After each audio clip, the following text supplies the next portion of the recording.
बानी पीटीआई की पीठ पर खंजर घोंपा गया है। एमक्यूएम पाकिस्तान की तरह पीटीआई पाकिस्तान बनती जा रही है। सेनेट पीटीआई की 8 सीटों के बजाय 5 सीटें कैसे और क्यों हैं? सेनेटर फैसल वावडा की बोलियों से गुफ्तगू। कहा कि पीटीआई में नाअहली का सिलसिला शुरू हो गया है, अब नए लोग आएंगे। जल्द पीटीआई का एक खतरनाक मनसूबा मंजर आम पर लाऊंगा। पीटीआई को अरशद शरीफ जैसा मजीद खेल नहीं खेलने दूंगा।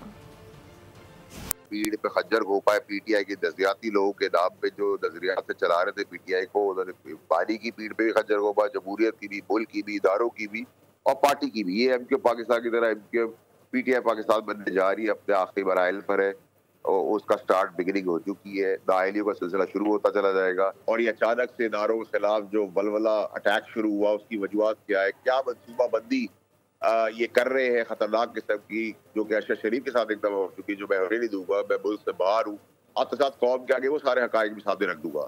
तो अब तो ये टुवर्ड्स द एंड है। ये पीटीआई पाकिस्तान की तैयारी हो गई, नए लोग इलेक्ट हो जाएंगे और गंडापुर साहब इख्तियारी इक़्तिदार के मरहले में दाखिल हो चुके हैं, लेकिन अपनी खिदमत की बदौलत अपने बचने के रास्ते भी बना रहे हैं और मजीद खिदमत भी पेश कर रहे हैं। सब्सक्राइब करें और बेल दबाएं ताकि कोई खबर रह न जाए।